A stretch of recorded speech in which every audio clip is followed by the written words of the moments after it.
Hello दोस्तों, career hub YouTube channel में आपका स्वागत है। हम उत्तर प्रदेश दरोगा भर्ती 2025 के लिए जीके जीएस की तैयारी कर रहे हैं। पिछले वीडियोज में मैंने आपको बताया है कि हम इसका सिलेबस किस तरह से कवर करेंगे और किस तरह से हम अपनी पूरी तैयारी करेंगे। तो जीके जीएस की पूरी तैयारी हम डिटेल में टॉपिक वाइज करेंगे। इससे पहले इससे संबंधित 5 क्लास हो चुकी हैं। सभी वीडियो आपको प्लेलिस्ट में मिल जाएंगे। आप प्लेलिस्ट को फॉलो कर लीजिए, सभी वीडियो वहां पर आपको मिल जाएंगे। एक एक करके वहां से सभी वीडियोस को कवर करते जाइए। अब देखिए हम क्या करेंगे, जो भी टॉपिक हम पढ़ते जाएंगे यानी जो भी थ्योरी हम कंप्लीट करते जाएंगे उनसे संबंधित जितने भी क्वेश्चन आंसर अभी तक किसी भी एग्जाम में पूछे गए हैं वो सभी हम यहाँ पर 10 से 15 मिनट की क्लास में कंप्लीट कर लिया करेंगे। इससे आपको फायदा ये होगा कि आपका रिवीजन हो जाएगा और अगर आपको कहीं पर कोई कंफ्यूजन है या कोई डाउट है तो वो डाउट भी आपका क्लियर हो जाया करेगा। तो देखिए, प्रस्तावना को हमने डिटेल में कवर कर लिया है। आप प्लेलिस्ट में जा करके प्रस्तावना का जो थ्योरी पार्ट है उसको कंप्लीट कर सकते हैं। यहाँ पर हम देखेंगे प्रस्तावना से संबंधित जितने भी प्रश्न आज तक किसी भी एग्जाम में पूछे गए हैं या कोई नया प्रश्न अगर आपके एग्जाम में बन सकता है तो उसे भी हम यहाँ पर कवर करेंगे। तो चलिए, प्रस्तावना से संबंधित जितने भी प्रश्न अभी तक किसी भी एग्जाम में पूछे गए हैं वो सभी एक बार हम देख लेते हैं। तो पहला प्रश्न है, भारतीय संविधान में उद्देशिका का विचार किस देश से लिया गया। देखिए, उद्देशिका में आपको कंफ्यूज नहीं होना है। मैंने आपको जब थ्योरी वीडियो करवाया था तब भी बताया था, उद्देशिका, प्रस्तावना और प्रियम्बल तीनों एक ही नाम है। उद्देश्य, प्रस्ताव, उद्देशिका, प्रस्तावना या प्रियम्बल, चारों में से कोई भी शब्द आपको लिखा हुआ मिले तो आपको प्रस्तावना ही समझना है। तो पहला प्रश्न है, भारतीय संविधान में उद्देशिका का विचार किस देश से लिया गया। अब देखिए, प्रश्नों को देखने के बाद आप खुद को इनका आंसर बताने की कोशिश करिएगा, उसके बाद मैं तो आपको बताऊंगी ही। तो देखिए, संविधान में उद्देशिका का विचार किस देश से लिया गया है। तो संविधान में उद्देशिका का विचार लिया गया है यूएसए यानी अमेरिका से। तो संविधान में उद्देशिका का विचार लिया गया है अमेरिका से या यूएसए से।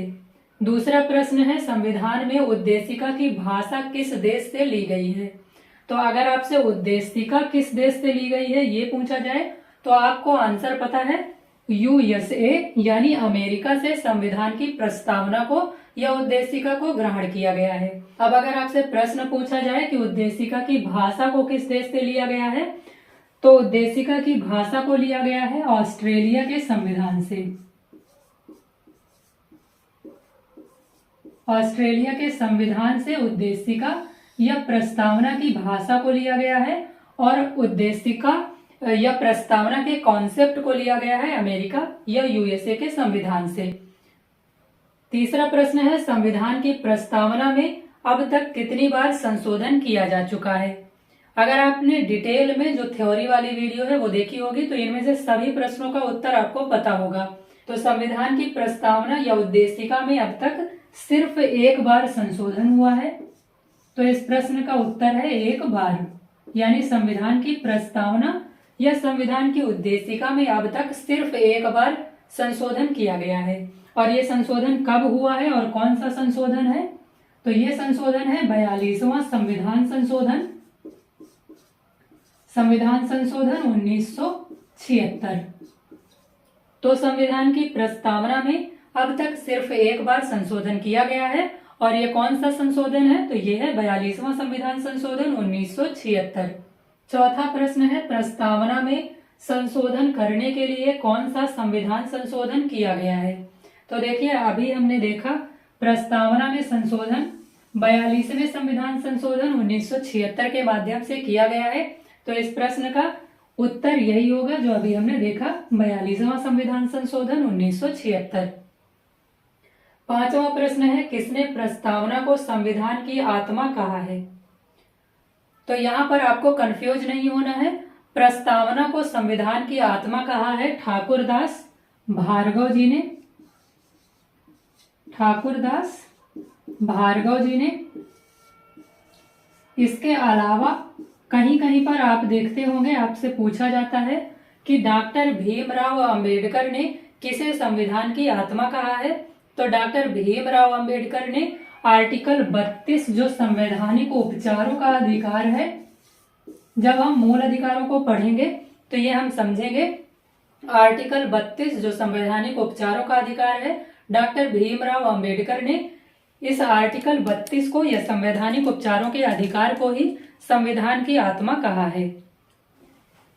लेकिन प्रस्तावना को संविधान की आत्मा कहा है ठाकुरदास भार्गव जी ने। ये सारे प्रश्न आपसे एग्जाम में पूछे जाते हैं, बहुत बार रिपीटेड क्वेश्चन है, इसलिए आपको अच्छी तरीके से इनको याद रखना है।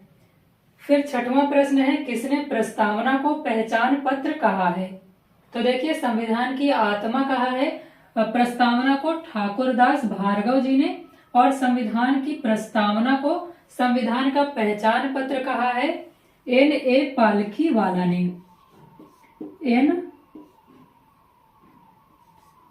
N.A. पालखीवाला ने।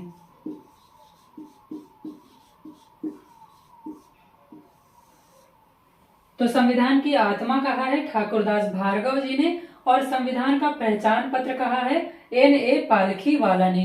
ये सभी पॉइंट्स आपको याद रखने हैं। सातवां प्रश्न है, संविधान का कौन सा भाग संविधान की आत्मा कहलाता है? तो अभी देखिए, हमने देखा ठाकुरदास भार्गव जी ने प्रस्तावना को संविधान की आत्मा कहा है, तो जाहिर सी बात है संविधान की जो प्रस्तावना है या जो संविधान का प्रियम्बल है या जिसे उद्देशिका कहा जाता है, उसे ही संविधान की आत्मा कहा जाता है। आठवां प्रश्न है, संविधान सभा में उद्देश्य प्रस्ताव कब और किसने पेश किया था? उद्देश्य प्रस्ताव ही आगे चल करके उद्देशिका बना था, इसमें आपको कंफ्यूज नहीं होना है। उद्देशिका को ही कई बार उद्देश्य प्रस्ताव कह दिया जाता है। तो संविधान सभा में उद्देश्य प्रस्ताव को पेश किया गया था 13 दिसंबर 1946 को पंडित जवाहरलाल नेहरू के द्वारा। तो आपको ये बात याद रखनी है, पंडित जवाहरलाल नेहरू के द्वारा 13 दिसंबर 1946 को संविधान सभा में उद्देश्य प्रस्ताव को या उद्देशिका को प्रस्तुत किया गया था या पेश किया गया था। नवा प्रश्न है, प्रस्तावना का प्रारंभ किन शब्दों से होता है? तो देखिए, संविधान की प्रस्तावना का प्रारंभ होता है हम भारत के लोगों से, हम भारत के लोग से, यानी we the people of India से। तो प्रस्तावना का प्रारंभ होता है हम भारत के लोगों से या we the people of India से। 10वां प्रश्न है, किस संविधान संशोधन को लघु संविधान भी कहा जाता है? यानी मिनी कॉन्स्टिट्यूशन किस संविधान संशोधन को कहा जाता है, ये आपको बताना है। तो देखिए, 42वां संविधान संशोधन 1976 में जो हुआ था, इसे ही मिनी कॉन्स्टिट्यूशन या लघु संविधान भी कहा जाता है। इसे मिनी कॉन्स्टिट्यूशन या लघु संविधान इसलिए कहा जाता है क्योंकि इस एक संविधान संशोधन के माध्यम से संविधान में बहुत सारे संशोधन किए गए थे, बहुत सारी नई चीजें उसमें जोड़ी गई थी, इसीलिए इसे मिनी कॉन्स्टिट्यूशन या लघु संविधान कहा जाता है। क्योंकि इसके माध्यम से संविधान में इतनी ज्यादा चीजें जोड़ी गई थी कि उसको अगर जोड़ दिया जाए एक साथ तो वो जो पूरा कॉन्स्टिट्यूशन है उसके लगभग बराबर ही हो जाएगा। इसीलिए इसे मिनी कॉन्स्टिट्यूशन कहा गया है, क्योंकि इस एक संविधान संशोधन के माध्यम से बहुत सारे संशोधन किए गए थे, बहुत सारी नई चीजें संविधान में जोड़ी गई थी। अब ये संविधान संशोधन किस प्रधानमंत्री के कार्यकाल में हुआ था, आप कमेंट करके मुझे बताइएगा। 11वां प्रश्न है, 42वें संविधान संशोधन के माध्यम से प्रस्तावना में कितने शब्द या कितनी अवधारणाएं जोड़ी गईं? तो 42वें संविधान संशोधन 1976 के माध्यम से प्रस्तावना में 3 अवधारणाएं और 4 शब्द जोड़े गए थे। मैंने आपको डिटेल वाले वीडियो में भी बताया था। यहाँ पर 3 अवधारणाएं जोड़ी गई थी और 4 शब्द जोड़े गए थे। इनमें से देखिए कौन कौन से शब्द जोड़े गए थे। तो पहला शब्द जोड़ा गया था समाजवादी यानी सोशलिस्ट। दूसरा शब्द जोड़ा गया था पंथ निरपेक्ष या धर्म निरपेक्ष। जिसे सेकुलर कहा जाता है। इसके अलावा तीसरा शब्द जोड़ा गया था इसमें अखंडता, और चौथा शब्द इसमें जोड़ा गया था और। तो अगर आपसे शब्द पूछे जाएं तो 4 शब्द इसमें जोड़े गए थे, समाजवादी, पंथ निरपेक्ष, अखंडता और। लेकिन ऑप्शन में अगर 4 ना दिया हुआ हो तो फिर आप 3 टिक करके आइएगा, क्योंकि इसमें 3 अवधारणाएं जोड़ी गई थी, समाजवादी, पंथ निरपेक्ष और अखंडता। 12वां प्रश्न है, 42वें संविधान संशोधन द्वारा किन शब्दों को संविधान में जोड़ा गया। तो यहाँ देखिए, अभी हमने देखा समाजवादी, पंथ निरपेक्ष, अखंडता, इसके अलावा और शब्द यानी एंड को संविधान में जोड़ा गया था। इसके पहले के जितने भी प्रश्न हमने किए वो आपको समझ में आ गए होंगे। अब हम इसके आगे के प्रश्नों को समझते हैं। तो देखिए 13वां प्रश्न है, प्रस्तावना में न्याय शब्द किसे अभिव्यक्त करता है। इसमें आपसे पूछा गया था कि प्रस्तावना में कितने प्रकार के न्याय की चर्चा की गई है। ऑप्शन थे आपके पास 3, 4, 5 और 1। तो देखिए, जब हमने संविधान की प्रस्तावना पढ़ी थी, हमने देखा था कि संविधान की प्रस्तावना में 3 प्रकार के न्यायों की चर्चा की गई है। तो 3 प्रकार के न्याय संविधान की प्रस्तावना में लिखे गए हैं। कौन कौन से? पहला लिखा गया है सामाजिक न्याय, दूसरा लिखा गया है राजनैतिक न्याय और तीसरा लिखा गया है आर्थिक न्याय। इसमें कहीं भी धार्मिक न्याय की चर्चा नहीं की गई है। प्रश्न आपसे यह भी पूछा जाता है कि किस प्रकार के न्याय की चर्चा प्रस्तावना में नहीं की गई है। तो धार्मिक न्याय की चर्चा प्रस्तावना में नहीं की गई है, ये बात भी आपको याद रखनी है। अगला प्रश्न है, समाजवादी, संपूर्ण प्रभुत्व संपन्न, लोकतंत्रात्मक, पंथ निरपेक्ष और गणराज्य का सही क्रम क्या है। तो इसमें आपसे पूछा जा रहा है कि इन सभी को क्रम में लगाइए। तो संविधान की प्रस्तावना शुरू होती है हम भारत के लोग से। इसके बाद लिखा गया है हम भारत के लोग भारत को एक संपूर्ण प्रभुत्व संपन्न, समाजवादी, पंथ निरपेक्ष, लोकतंत्रात्मक गणराज्य बनाने के लिए तथा इसके समस्त नागरिकों को सामाजिक, आर्थिक, राजनैतिक न्याय दिलाने हेतु। तो हमें यहाँ पर ये समझना है कि समाजवादी, पंथ निरपेक्ष, लोकतंत्रात्मक गणराज्य और संपूर्ण प्रभुत्व संपन्न का सही क्रम क्या है। तो सबसे पहले संपूर्ण प्रभुत्व संपन्न शब्द को लिखा गया है, तो एक ये हो गया।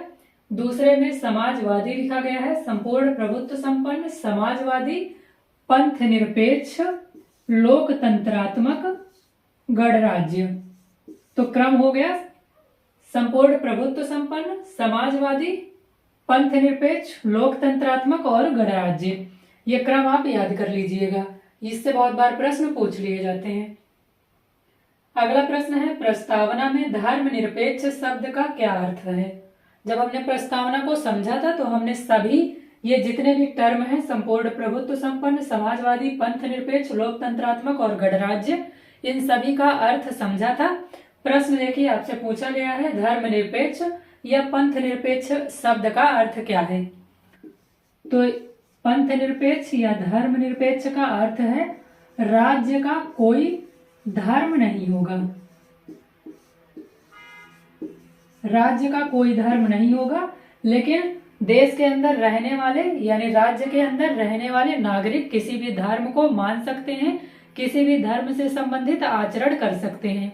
आपने देखा होगा, हिंदू मंदिर जाते हैं, देवी देवताओं की पूजा करते हैं, मस्जिद जाते हैं मुसलमान और वहां पर नमाज पढ़ते हैं। ऐसे ही सभी धर्म के लोग अपने अपने धर्मों से संबंधित आचरणों को करने के लिए और किसी भी धर्म को मानने के लिए स्वतंत्र हैं। धर्मनिरपेक्ष का अर्थ यह है कि राज्य का अपना कोई धर्म नहीं होगा। अगला प्रश्न है, प्रस्तावना में कितने प्रकार की स्वतंत्रताओं का उल्लेख किया गया है। तो प्रस्तावना में 5 प्रकार की स्वतंत्रताओं का उल्लेख किया गया है। 5 प्रकार की जो स्वतंत्रताएं हैं प्रस्तावना में उनका उल्लेख किया गया है। कौन कौन सी? पहली है विचार, दूसरी है अभिव्यक्ति,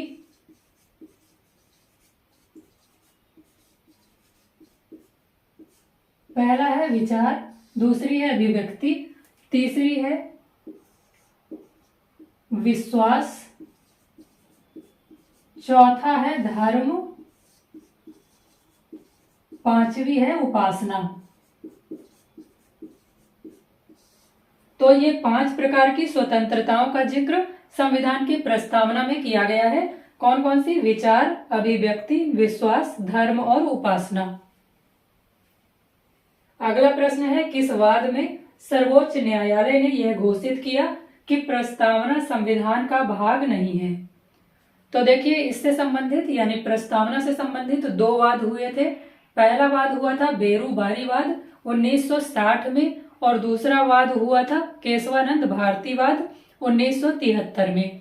तो पहला जो वाद हुआ था 1960 में, जिसे बेरूबारी संघवाद या बेरूबारी यूनियनवाद कहा जाता है, इसमें सर्वोच्च न्यायालय ने यह कहा था कि संविधान की जो प्रस्तावना है वह संविधान का अंग नहीं होगी। तो बेरूबारी वाद में सर्वोच्च न्यायालय ने कहा था कि प्रस्तावना संविधान का भाग नहीं होगी, और ये बेरूबारी संघवाद या बेरूबारी यूनियनवाद हुआ था 1960 में। यह भी आपको याद रखना है। अगला प्रश्न है, किस वाद में सर्वोच्च न्यायालय ने यह घोषित किया कि प्रस्तावना संविधान का भाग है?